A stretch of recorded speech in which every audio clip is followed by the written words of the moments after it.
right, folks, welcome back to Green Pill, where we focus on making health simple for you, but more importantly, your family, your loved ones, and your community. My name's Alex Shinkarovsky, and among other things, I'm a quantitative health and accountability coach based in Miami and New York City. Today's guest is Kiva Dickinson, founder at Selva Ventures, an early stage VC fund focused on health. Kiva's background is in venture capital and private equity investing, and he helped advance brands like LiquidIV through his career at TPG Capital, Barclays, Circle Up, and most recently founding Selva. Kiva and I had a coffee when I was running growth for a Wearables startup, and I was just totally enthused and taken by his view on consumer behavior, on what makes us tick, on how to get people to do things, especially be healthier, and his vision of the future for healthy products and services. So when I started the podcast, he was right on the top of my list of who to reach out to. And today, I invited him on to figure out how we change the food system from the private sector's perspective. So how do we do good and do well? You'll hear from him about a few different things: the psychology of decision making, building trust, really for any business or any service, how and why the current food system operates the way it does, including really nuanced stuff around store placement, data analytics, branding, and then we'll zoom out and talk about how we can create change and make a healthier world overall. So not just food, but skincare products, really anything that goes on or around your body. You'll even get some takeaways on how to hack your own psychology to, still eat tasty food without compromising on ingredients and on health. I'm someone that can eat a bunch of celery and peanut butter and be happy with it, but I like a good snack like Midday Squares, Three Wishes cereal, Mudwtr has really helped me out. Those are all brands that are under his purview. All right, without further ado, here we go. Kiva Dickinson on Green Pill. All right, Kiva Dickinson, welcome to Green Pill. Will you take the green pill? Yes or no? All right, awesome. So listen, what got you so into health, into CPG? You've got some sports background. What's made that your thing? Yeah, I was 3, 4 years out of college, working a pretty intense job, trying to live a healthy lifestyle with a lot less time than I used to. And I started stopping by Whole Foods on my drive home every day from work to pick up dinner. Essentially, I didn't know how to cook, so I'd usually go to the prepared food section. I'd navigate my way through the aisles and start to pick up some beverages and some snacks. And what I discovered there for the first time was just these wide range of really interesting, exciting brands that tasted great and were super engaging, but just didn't have the terrible nutritional panel that I knew the things that I ate when I was a little kid had. So whether it be soda alternatives, chocolate, cookies, chips, etc., there was some way of getting better function or better ingredients from so many of these different products.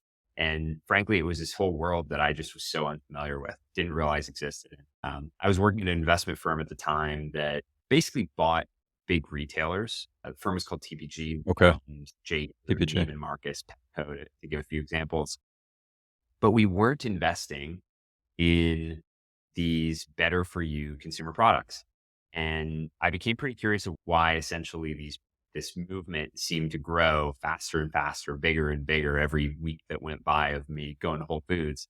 And I began to discover that these companies just used a lot less capital than we at Uh, TPG would invest.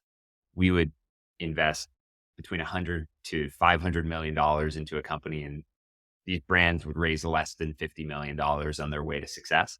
mhm. And I effectively discovered that I wasn't going to be able to do this type of investing in my current role. I got to find a way to invest in these companies. And that led me down a career path, first to a company called Circle Up, and then eventually to starting my own firm where I'm now 4 years in, excuse me. And so you couldn't cook, but you were a like growing up, you probably had the same snacks I did. Some of the sweet stuff, what are those called? Entables and Lunchables and that kind of stuff, popcorn, goldfish, all that. Were your parents super focused on health growing up, a mix? Did you play sports growing up? What led you to the path of being at Whole Foods and even looking at the healthy section and even Yeah. going to Whole Foods in the first place? I was a big hockey player growing up. I grew up in Okay. Toronto, Canada, and being healthy really meant to exercising a ton, which I didn't have to Yep. think about. I had practice 3 times a week. I played 2 games a week. I might have other sports that I was playing at school. So without needing to make some plan or effort to go to the gym, I was exercising basically every single day. Yep. My days off from practice, I was probably playing street hockey in the yard or laneway for a couple hours. Eating was mainly driven by my mom. My mom was super focused on health, super focused on me having my veggies. There was a sugar limit on the cereal I ate. She tried to limit how much soda I drink. Well, All the good, valiant efforts that I wasn't as appreciative of at the time, but now I really see her for. Um, Healthy eating was not super fun, if that makes sense. It was a North Star and mandate that my mom really insisted that we as a family would have, but I'd still want to treat, I'd still want to snack. I still love my root beer and my hamburgers and my candy and that kind of stuff. It was just my guilty pleasures. It's a lot different when you're a teenager versus when you're in your mid 20s, you're working at a job, sitting at a desk all the time instead of naturally yep. exercising for a couple hours a day.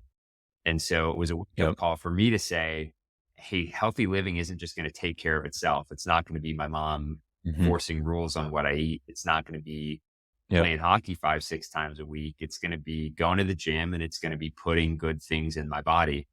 And that forced intentionality for me for the first time. I had to all of a sudden create rules for myself. And first good rule is let me go to a place that largely only lets good things in the door. And that was Whole Foods. And so you almost automated your own health journey at 25 or so because you said, "All right, I'm missing the structure I had. Let me only let myself shop at Whole Foods." You did have a lot of structure growing up. You're someone that grew up eating veggies, playing sports, which is a lot more than most kids can say at times. Definitely. So it was instilled by your family. And was there any when you're 25, I guess since it was part of your life already, you looked around and said, "Shoot, I'm working 12 hours a day as a banker, if not more. I'm already starting to see my health suffer a bit. I'm probably not sleeping that much." So was it some kind of like almost instinctual, "Shoot, I gotta get back on track," or like what made you double down on it and focus on it? What makes it a foundation for you? Yeah, I think it was core to my identity and my happiness to being Mhm. healthy and fit. Yep. Wanna I didn't want to put on weight. I didn't want to be zapped for energy. When as you get older, your stomach stops being able to handle the same foods as well. I didn't want to feel like bloated and gassy all the time. And I realized Mhm. that I had to be a lot more intentional. I had to start making some changes. I had to make rules for myself. Couldn't necessarily trust Mhm. myself to, with a clean slate, make the right decision every single day, all of these choices. So I had to put constraints on myself. And what I started to find was it was not enough for me to eat boring things every day. I wanted healthy living to be fun and engaging. I didn't Mhm. want it to be a set of really rigorous constraints, and trying to Mhm. find what's healthy and what's fun and where that Venn diagram overlaps became Mhm. a quest for me that became filled with curiosity and engagement. And that became your career ultimately, which is I fascinating that I never would have thought it at y the time, but yeah, it sure did. And I think the amount of fun that it was in the early days, I think was just a really good signal that this was something that if it's fun to me and work to everybody else, maybe I could be pretty good at. yeah, because 'cause you've really doubled down if you look at your career trajectory, and folks have heard that in intro on CPG companies, so consumer packaged goods who are less than 10 million, so they're relatively early stage, that either angel or maybe seed stage of their journey. Product market fit might be there, but they're not yet a Pepsi, as folks know, and so you seem to really like and we'll the listeners will hear this in our conversation because you and I have spoken in the past, you're very analytical and you segment things into tranches and hierarchies and will this work? Will this not work? So you just went into that aisle and you said, "Oh crap, this is a toy store for me and I'm about to just start trying stuff." And then so did you go to your bosses at TPG and be like, "Hey, we should invest in this?" Or was it like, "Listen, our mandate is 50 million and up, and these guys need 5, so you switched. Was that? Yeah, I think it started with questions. I don't think I was provocative enough to say we should be investing. It was more, why are we not investing in this stuff? Hmm. Because around Hmm. this time, Bar had just been partially acquired, a pretty meaningful Okay. transaction. Buy was on its way to, I think, a 1.7 or $1.6 billion exit to Dr. Pepper Snapple. We were aware that these big brands were picking up steam and were going to create some real Hmm. big outcomes. But it was generally Hmm. well understood that they were still just too small for us before that big strategic exit came along. And so it was not so much, hey, we should be doing this, we should be breaking all of our rules and doing it. It was more, hey, given that we can't do it, who is? Somebody must be doing it. Who is doing this? How Hmm. do I go get to know them? And eventually, how do I go work? And for the listener, could you just really briefly break down the private equity model and what they're seeking to achieve with an investment and then flip and the Yeah. multiple that's achieved, both with buy, kind, etc.? Yeah. So a private equity firm, first of all, manages funds, which are pools of money contributed by a collection of people. Typically, Hmm. that will be high net worth individuals, institutional groups like sovereign wealth funds, pension funds, insurance companies. They'll pool all that capital together and they'll go out and invest it in companies that are not publicly traded. They'll either make minority investments, which would be venture capital growth equity, or they'll make buyout investments, meaning they'll buy an entire company and they will Hmm. try to hold that company or hold that investment for, depending on the stage of business, somewhere between 3 and 8 years before ultimately selling to somebody else, either selling to a private equity firm, selling to a competitor, a larger competitor, or taking the company public. And the way that that firm, that private equity firm, makes money is by charging a fee on a percentage of the assets that they manage, and then a share of Hmm. profit when they ultimately exit a Hmm. company at a profit. And so when we're talking about behavioral change for an individual or a company or really at a societal level, you're pulling assets from folks who have them and folks that want to see a return on their money. You're investing those assets into companies that are in the wheelhouse stuff that you're an expert in. And then those companies get more valuable. You sell them, the company shareholders do well, the shareholders in the fund do well. Ideally, the employees do pretty well. And when it comes to your current firm, Selva, that's a little bit earlier in the value chain of a company's life cycle. So for the listener, you think, okay, I'm going to go found a company.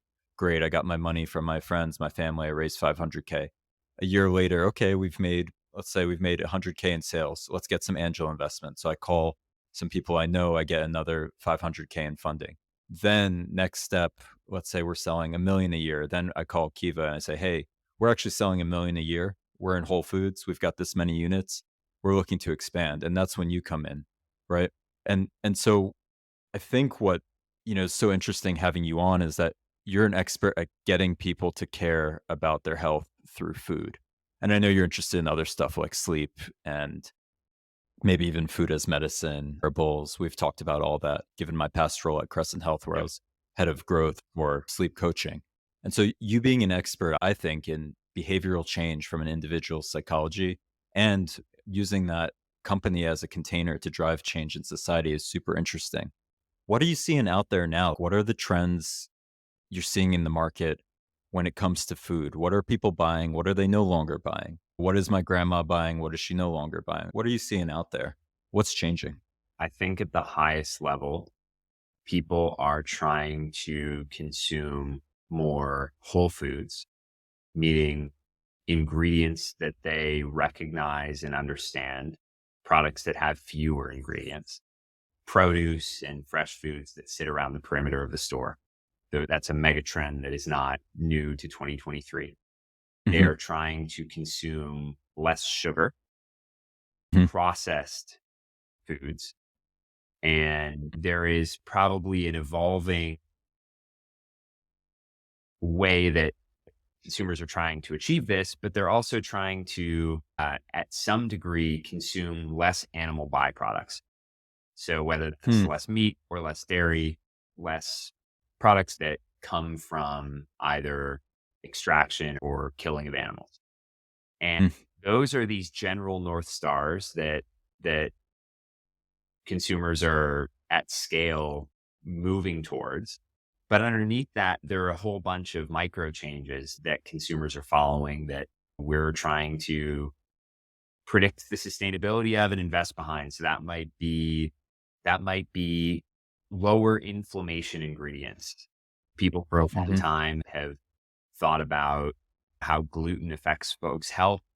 That has transitioned to a number of brands, not just positioning themselves as gluten-free, but grain-free, trying to find ingredients that can replace previously inflammatory ingredients that allow you to have the same bread, crackers, pizza, pasta, whatever it may be, with an alternative set of ingredients that have you feeling better afterwards, even if you may not be allergic to the underlying ingredient. So there are a number of these smaller changes like that, that given just how big the food and beverage world is, when a brand or company is able to make some change that solves a problem for consumers, even if the feels relatively small or niche, the market is big enough that big companies can get built behind that change. Yeah, which ones are you excited about now with relation to lower inflammation, not just gluten-free, but grain-free? What's the total addressable market for that specific company, and what do you see? What are you excited about there? Yeah, I think we have gone through a period of time where ingredient labels have been either looking for as little sugar and carbs as possible at the expense of some new, potentially highly processed ingredients, or more whole food, shorter ingredient deck. And both, frankly, have been quite successful efforts. So if we look within the nutritional bar category, there's a company called One Bar that has 20 grams of protein, 1 gram of sugar in every single bar.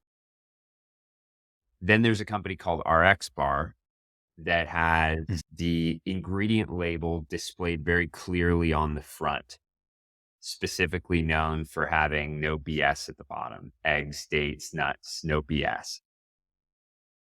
RX Bar has more sugar than One Bar, but Mhm. has fewer ingredients than One Bar. One Bar has more protein and less sugar.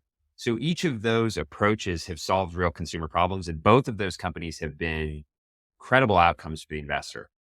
One Bar sold to Hershey, RX Bar sold to Kellogg's. Mm. I think over time, we are seeing probably growth in both, but potentially a bit more consumer acceptance of the RX Bar side of the equation. That short Okay. ingredient deck, only things that the consumer really understands. We Mm. see that being a place that we're looking to dig deeper. There are certain categories and places where the One Bar approach works really well. We love a business called Lemon Perfect, beverage brand with no sugar and erythritol as a sweetener. Mhm. Fantastic functional lemonade business that is doing exceptionally well. We're excited about a business called Clever Blends, which is an instant latte brand of different types. They have a great chai, a matcha, turmeric. Mm. They similarly are very low sugar. We think those brands that can achieve low sugar without sacrificing the sweetness and indulgent profile that the consumer really loves and remembers as nostalgic can Yep. be really powerful. But we're also really looking for these whole food situations that allow consumers to have almost like a perimeter of the store approach consumed in the center of the store. Dry goods, long Hmm. shelf life, packaged foods that are just a lot more whole food ingredients than what we think of traditionally as dry, shelf stable packaging. And so you're bifurcating between the perimeter of the store, which you think about produce, but being imported to the middle of the store in an RX bar form, where it's 5 ingredients. By the way, I love RX bars. They're amazing. So one of my go-tos. It is so good. And yeah, they are a bit sweet, but they check the box. You feel great. And everyone listening knows the RX bar. I think most people know the one bar, and the fact that they got sold to Hershey's and to, you mentioned Kellogg. right? Yeah. Hershey's was one bar and Kellogg was our X bar. And both of those are two of the most successful consumer brands ever. Ever. So I think it shows that with really fragmented and different consumer needs, there's just a lot of Mhm. ways to solve consumer problems and to achieve really big growth out of it.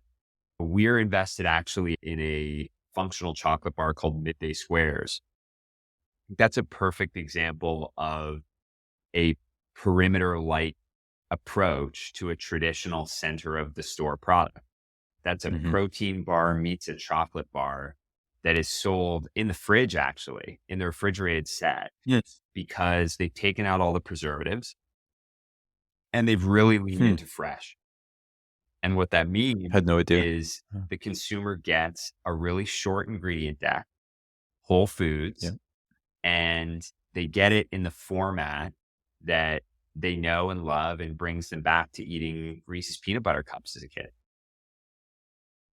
I think one of the most interesting parts of the podcasts of yours, which I listen to on CPG, and my podcast being a little more health focused from individual to group to national policy level, this idea of nostalgia that you touch on quite a bit in your previous speaking engagements, where when you're talking about changing someone's behavior, for me as a health coach, it's, hey, what did you do when you were 18? Were you a hockey player? Great. Let's get you doing some kind of hockey, even though you're 45. I want to get you moving again. For your world, it's, hey, midday squares, right? Or Three Wishes, which is a cereal company, which I think you guys are invested in. Yeah. It's taking that nostalgia and converting it to consumer behavior. And everyone wants to be healthier, but you don't want to give up what makes you feel good. And food ultimately makes us feel good. Maybe you and I are the super hardcore people who could just eat celery and peanut butter every day if our doctor told us to. Even though you're shaking your No, head, probably not. no No. way. Yeah, see, I could. I'm a savage with my food, and I could do that, but it's not enjoyable. And then every once in a while, I cheat, and I binge, and that's not fun. So you're saying that one of the biggest levers here is nostalgia, and another one is trust in brands. Could you touch a bit on both of those? Because I know you touched on trust as well. I think nostalgia, and frankly, I would bring it forth to just say engagement in some way. You want your product to be engaging to the consumer. You want it to be fun. You want it to be memorable. Very few people out there eat to live. Most people live to eat. That means it has to be fun. And in order to build a big business, I think you need your consumers to come back to you often and they need to share you with the people that they love. And that Mm, can only happen if it's engaging. I think on trust, we believe our mission, just as a starting point, is to invest in brands and make their consumers' lives better. To us, that means better ingredients, better focus, better ingredients, better function, and better emotional connection with the consumer. We think that emotional connection with the consumer is a few things. The first is probably trust. It's to say that when somebody picks up something that your package or brand name is consistent, is you, they know what to expect. They believe that either the quality is there or that you stand for a set of values. That Midday Squares would never have a preservative in their product. mhm. Plant-based brands would never have animal byproducts in their products, et cetera. People use brands to make their life easier, frankly. And that means that Hmm. they put a lot of trust in the shortcut taken to not have to research every single product decision. So Mm, that's a really important function that brands have. It's that piece of trust to make your consumers' lives easier. It also hmm. it gives your consumer something to express themselves with. So when you stand for a set of values, if your identity is an athlete, if your identity is an animal rights activist, if your identity is a whole food connoisseur, earth and sustainability advocate, the brands that you associate yourself with are going to be telling that story to the world, to the people that you spend time with. Is Mm. wearing a Patagonia jacket or wearing a pair of Nikes is really no different. And so Wow. foods and brands and basically everything that you put in, on, and around your body are little methods of self-expression that form a really tight bond between you and those companies. And so that puts a really high burden on the companies to stand for something, to express who they are, and to get it right.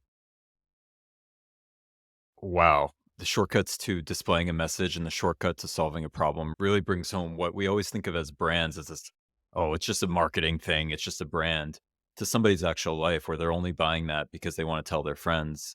When they have a house party, they're giving nowadays, which are the nuggets, which are made out of plant based protein. You're actually really tying emotion, brand messaging, and brand story right together. Like you're saying, this person wants to talk about who they are. And by sharing this food at a party, by giving this food to a friend when they arrive to their house, by wearing the Patagonia. It's an instant messaging. Has that changed since the 90s, like our parents' generation, 80s? Because now it's like we all tell these stories, we all have our own profiles, we all have our own brands maybe.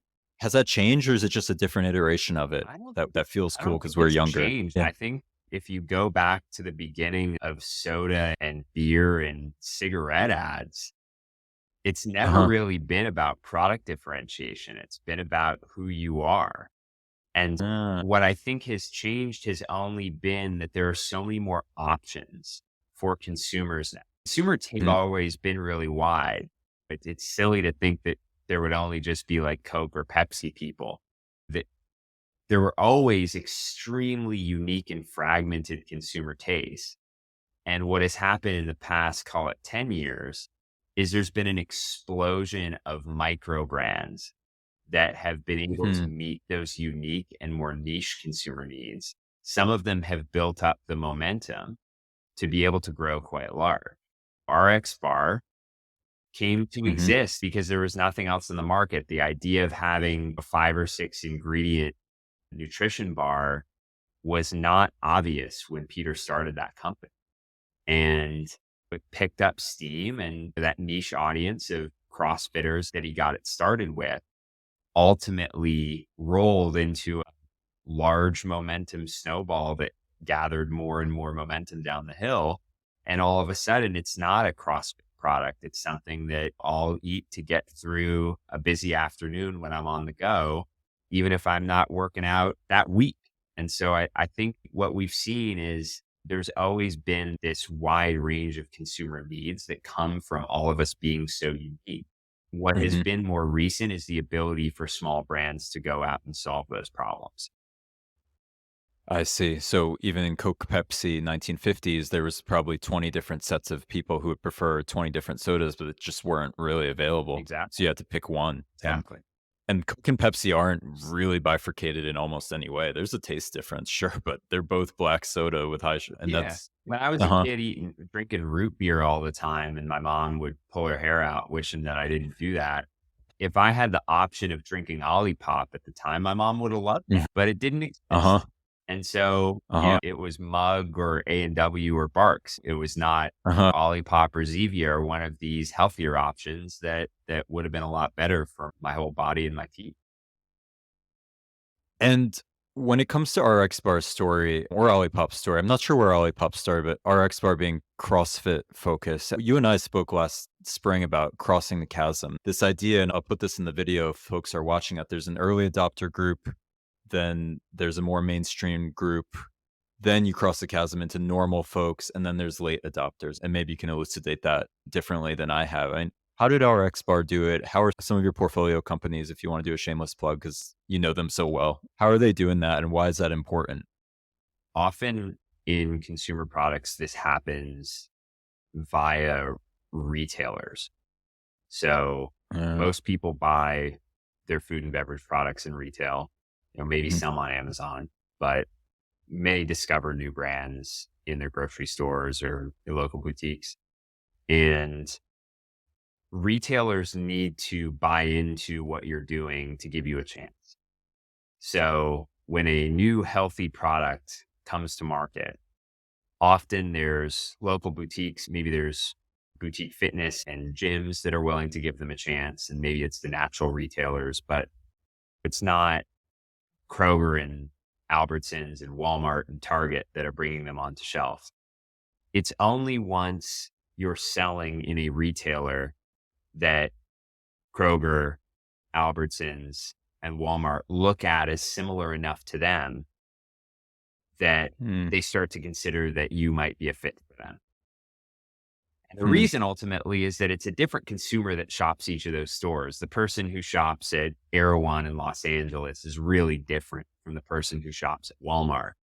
And so somebody buying the product adamantly at Erewhon who has a really high willingness to pay and deep knowledge on natural products is just, they're not a great signal that the product is going to work if Walmart allocates shelf space to them. So there's these retailers in the middle that we look at as potential like chasm crosser. Whole Foods is often one of them. Hmm. Sprouts is another one. It's these larger Yep. natural retailers that stand for natural, but have much Hmm. more mass appeal than the small local high-end spots that are not given as much credit by the large conventional and mass retailers. So that curve that you show of there being a gap, often that gap is Hmm. somewhere between Whole Foods, Sprouts, and Safeway, Albertsons. And the question is whether Hmm. there's some way that you can prove that the data that you're generating and the traction and signal that you're generating in Whole Foods and Sprouts is relevant to that next stage, that Safeway, Albertsons customer. And a brand can do that how? Is it revenue? Is it volume? Is it Yeah, volume it's from a often certain sell-through. store? Yeah. The metric that we look at most closely in consumer products is called velocity. Velocity is effectively all things equal. Forget how many stores you're selling in. Forget how Hmm. many different facings you have in the store. Forget the Hmm. price that you sell at. Just how Hmm. many per unit that you have on shelf. How many products do you sell per week? How many units do you sell per week? And so when a given store has a product that is selling much faster than the other competitive products on shelf. But Hmm. that means to another retailer, meaning if Safeway sees a product selling really fast velocity at Whole Foods, they'll think maybe if we bring them in, even if it doesn't do quite as well as it does at Whole Foods, it will still do better than some of the Hmm. competitors in our set. So that will be worth giving them a chance. Remember, by the way, that when a retailer is making a decision of what to bring in, Hmm. they need to attract a consumer's entire $200 to $300 grocery bill.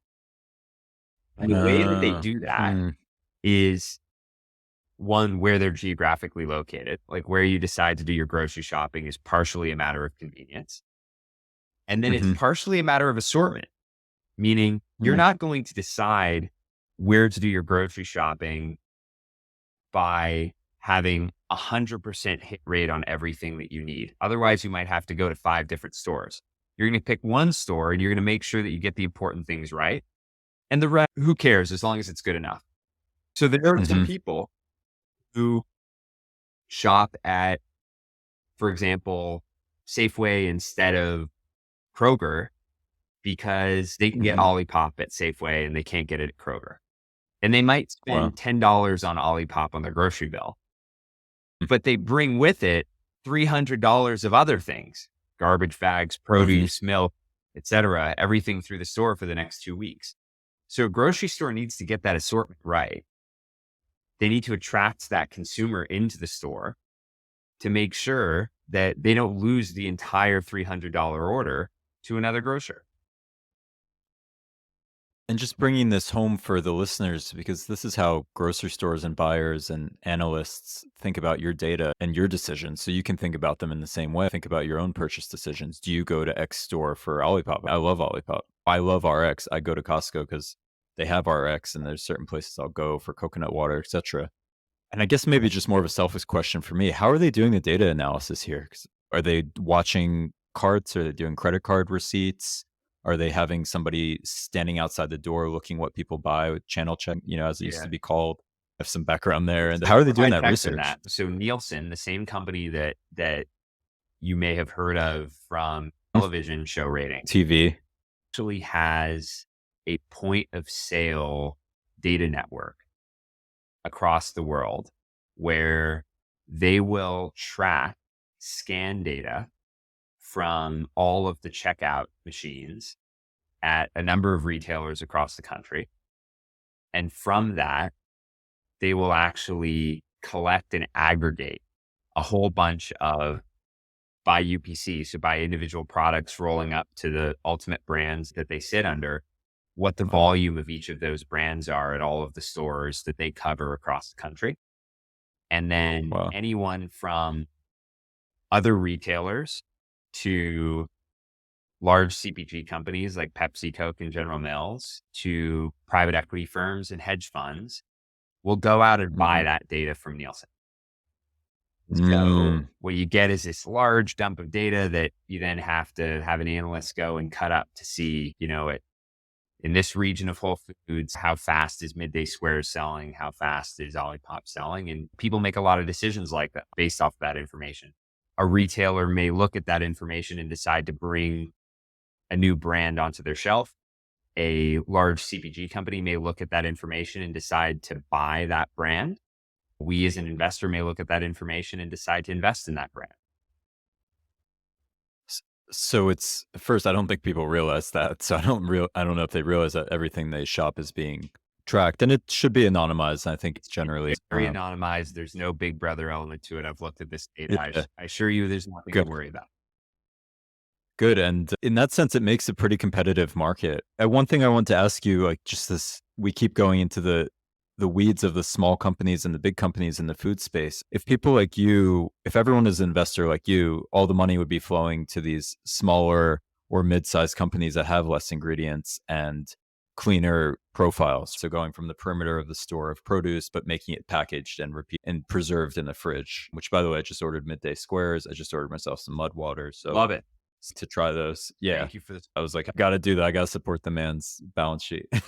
So what are we up against as a country when 1 out of 10 people have diabetes? Obesity was at 41% before COVID, according to the CDC. So not to be a bummer, I think I'm glad these things are coming. What can we do to incentivize bigger companies to keep the Hershey's and Kellogg's keep investing like this?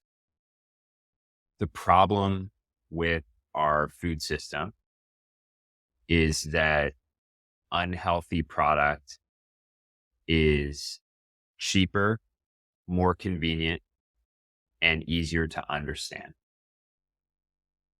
Got it. It is so easy to put processed crap in your body by how easy it is to prepare, by how well distributed it is, and how easy it is to understand what you're getting. Everything is so familiar, whether it's fast food or simple processed goods that you can get at a gas station. Unhealthy product is simply everywhere. I think that it is unwise to look at the large CPG companies or the large retailers and blame them for this problem. Yeah, expand on that. This problem is a product of capitalism.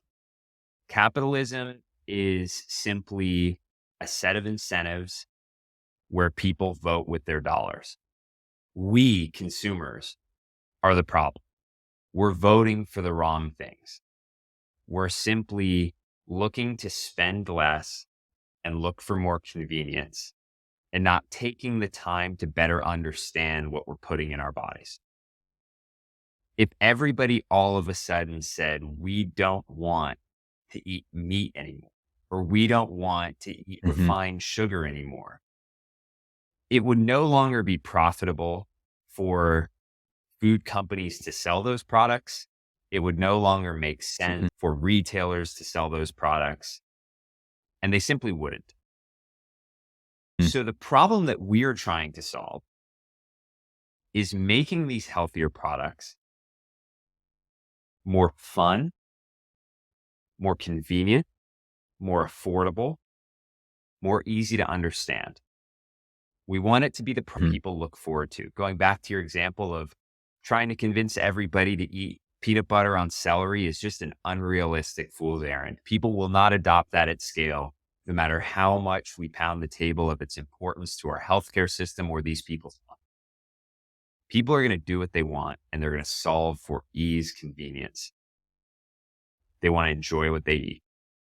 So it is on us to innovate and make it easier for people to get the flavors and formats that they've always loved, to have it be better distributed, to not have to drive 45 minutes to go to a Whole Foods, but just drive 5 minutes to the local Walmart and have access to the same products there. And over time, make the products more affordable.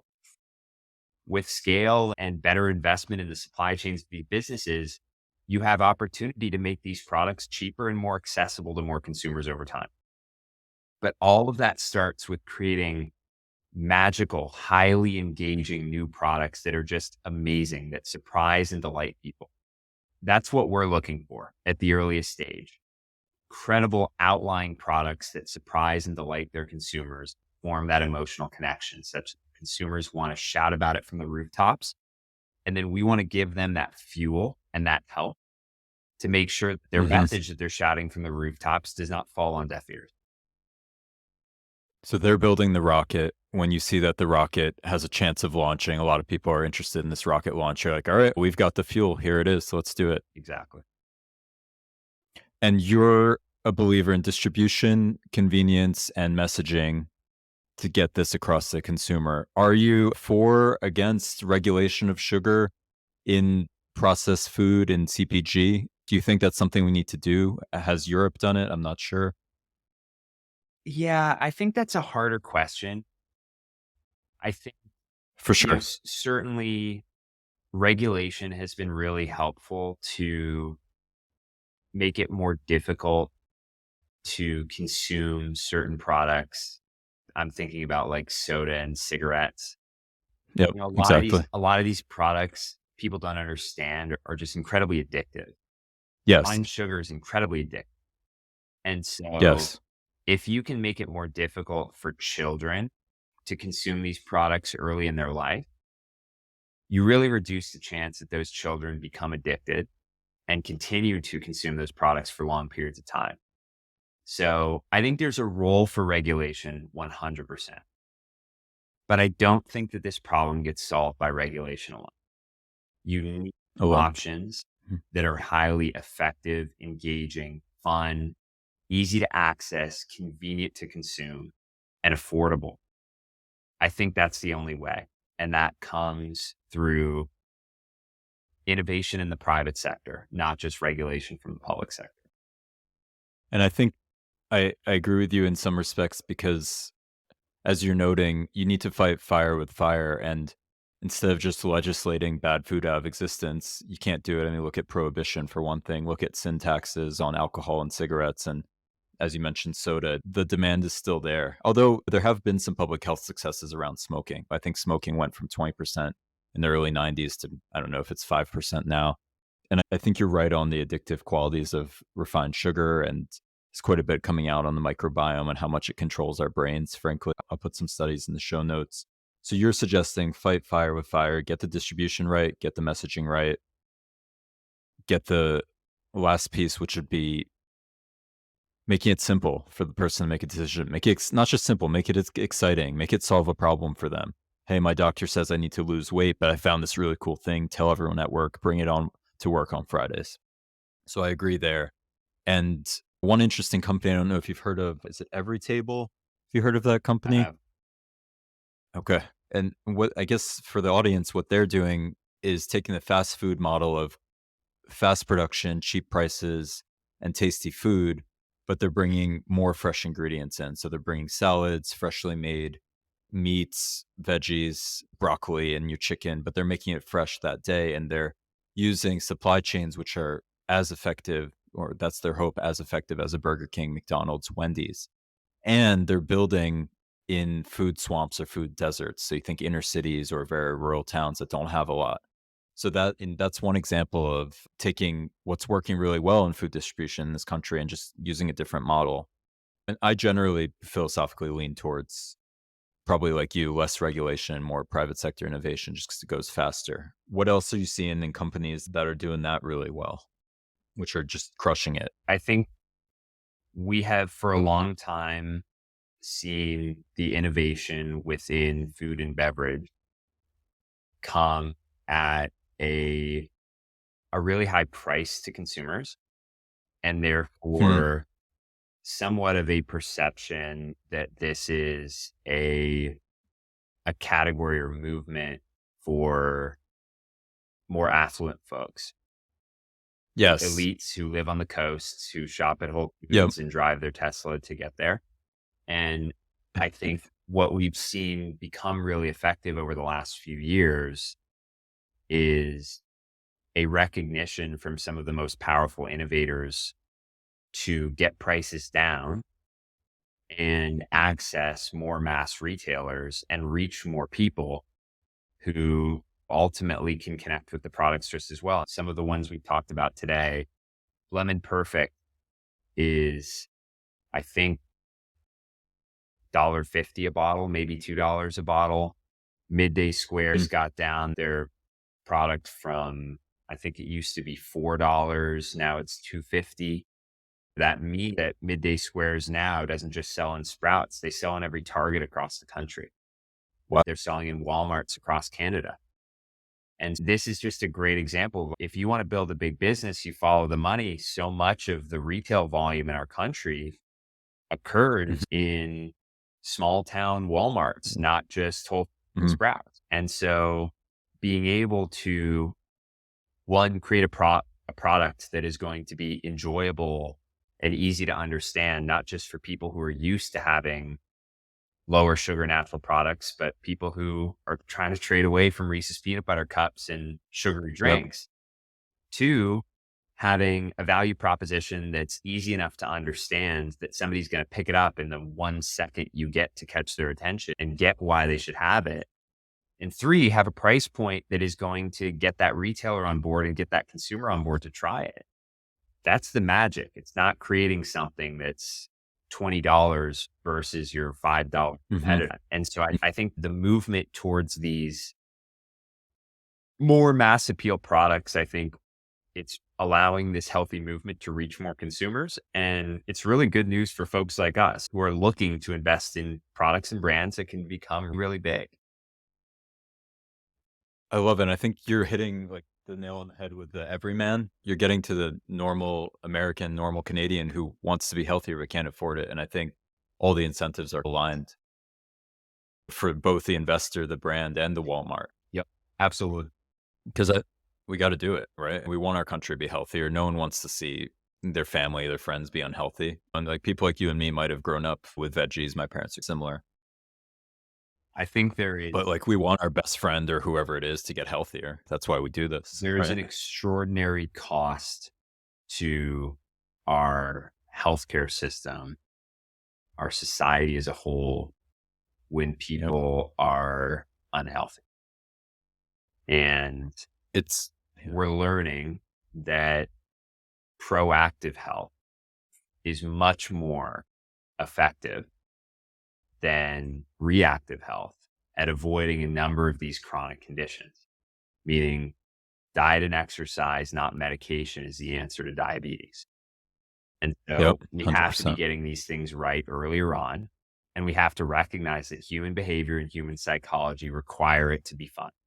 Why did I used to exercise all the time? It's because it was just going to hockey practice and playing hockey. It wasn't needing to Yep. go through a workout route. Why did boutique fitness pop up and become so popular across the country? It's because it's fun. You're around other people. You're getting yelled at. Good music is playing. It's not just going through a boring exercise routine. People want this stuff to be fun and engaging. It is the hill that I will die on. So we have to find more ways to make it fun and engaging for them to do. I love it. I think it's just such the right mindset because it's reaching normal people, right? It's reaching your friend, your buddy you grew up with who played hockey with you, but now gained 50 pounds and doesn't feel good about themselves. How do you help them? You reach them where they're at. You make it fun. You make it engaging, affordable, right? As for somebody who makes a median or average salary. And have you had conversations in your world? Does it ever cross your desk where there's these investor coalitions, or I know the White House had a food as medicine conference back in September and ending hunger.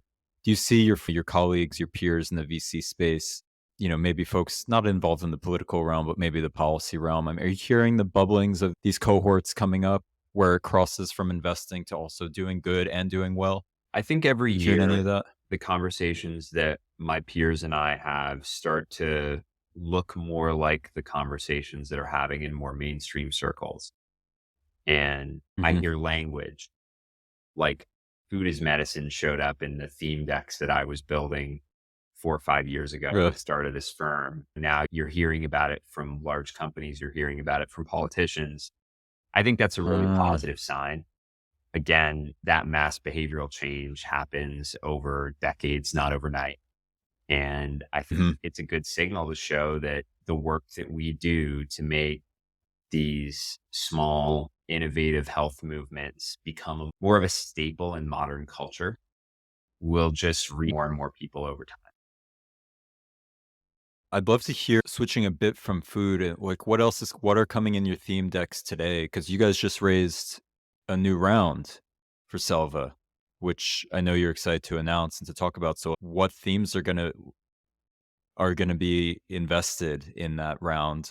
When you were going out pitching to LPs, limited partners, to invest in your fund, so that you could deploy that capital into small companies that fit your profile.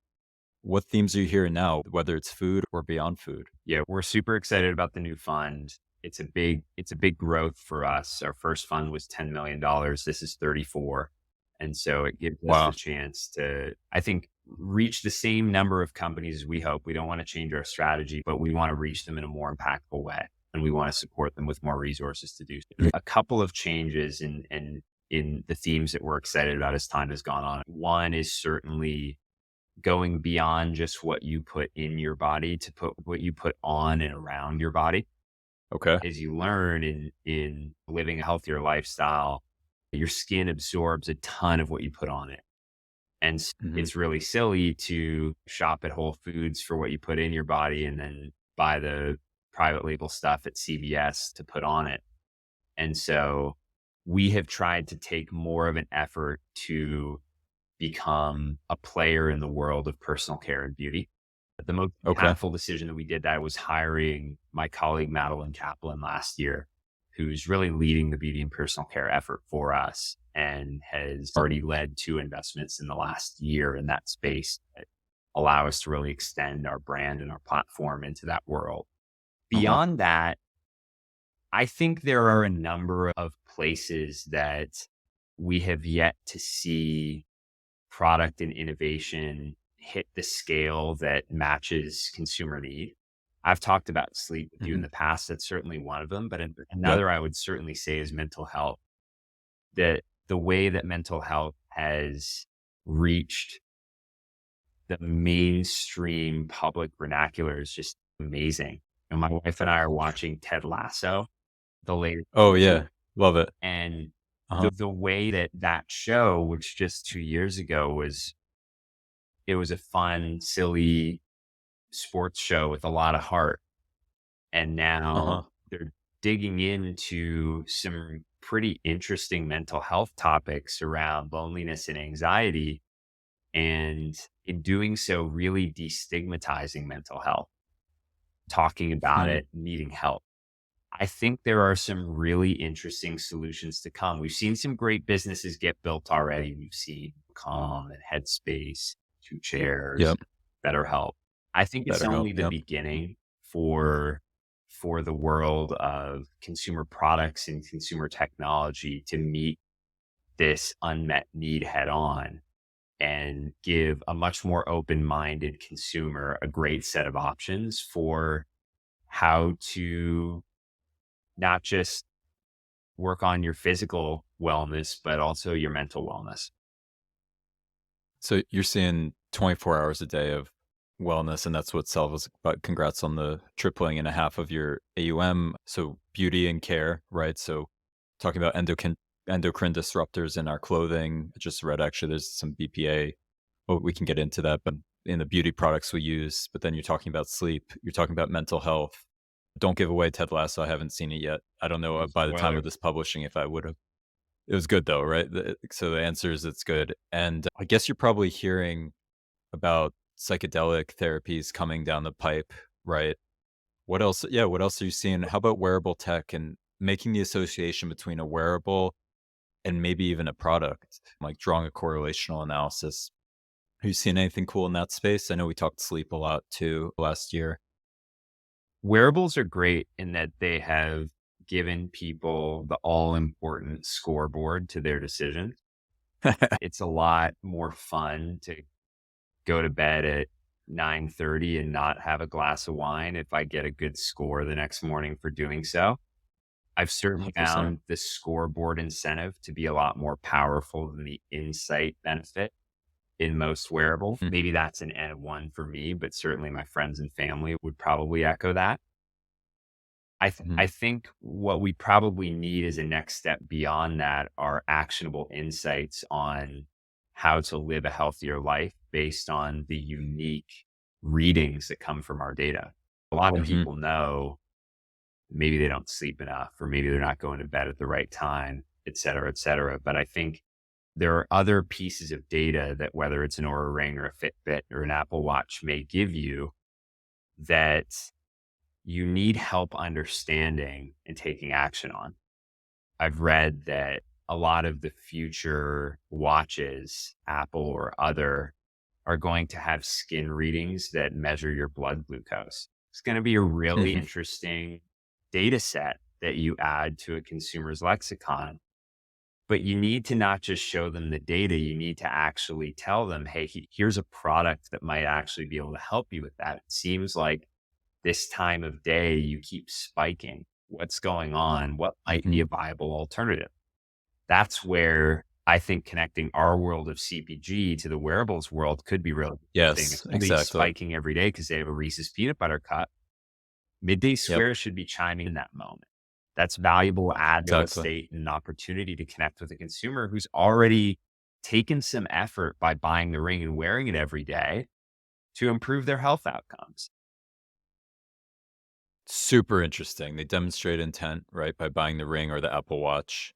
They see the spike. Maybe they get served an ad in Apple's ad network for midday squares, or if it's an Amazon wearable, God forbid, then it's click to add midday to your cart, or we've added it for you in Alexa. I think that's a super interesting one that you're talking about in 2023, but we might not see for 3 or 4 years. Hope But yeah. connecting the physical world, yeah, I hope so too.